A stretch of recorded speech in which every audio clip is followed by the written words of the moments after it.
ملک کے ممتاز سماجی رہنما اعجاز ولی اور ہوٹل ریسٹورنٹس ایسوسیشن کے بانی رہنما محمد سلیم کی جانب سے دیرینہ ساتھیوں یعنی سید ذوالفقار شاہ کو تیسری بار all Pakistan local government workers federation کا مرکزی چیئرمین منتخب ہونے اور ڈاکٹر نور حسن ایوان کو سیاسی امور پر شاندار کارکردگی پر بین الاقوامی یونیورسٹی کی جانب سے سیاست پر اعزازی پی ایچ ڈی ڈگری ملنے پر محمد اکرم خان کو واٹر کارپوریشن میں قائم کردہ peoples united alliance labour alliance کا جنرل سیکرٹری منتخب ہونے پر ان کے اعزاز میں تقریب ستائش کا اہتمام کیا گیا۔ اس موقع پر مسلسل تیسری بار جسٹس آف پیس مقرر ہونے پر جسٹس ہیلپ لائن انٹرنیشنل کے صدر ایڈوکیٹ ندیم شیخ مہمان تھے، یعنی مہمان خصوصی کی حیثیت سے آئے تھے۔ اس موقع پر ڈی ایس پی صدر لیاقت حیات، S H O artillery Maidan police station inspector Nadeem Haider, S H O Preedy inspector Zahid Hussain, Saleem Michael, advocate Raja Azam Shahzad,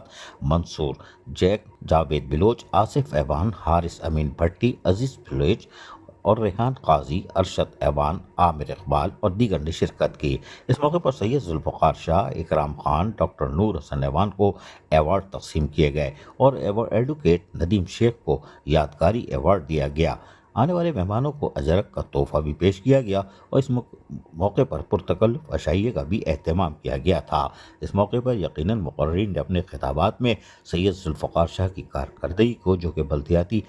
ملازمین کے لیے انتھک محنت کرتے چلے آ رہے ہیں، اور ملک گیر سطح پر ان کو زبردست خراج تحسین بھی پیش کیا گیا۔ عزیز عارف، KBS بلدیاتی نیوز کراچی۔ ایسی ہی خوبصورت ویڈیوز فیوچر میں حاصل کرنے کے لیے ریڈ بٹن پر کلک کر کے اور بیل آئیکن کو پریس کر کے ہم سب کے سبسکرائبر بننا مت بھولیے۔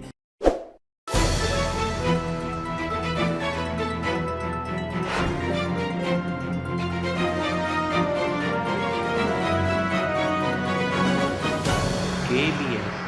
بلدیاتی نیوز۔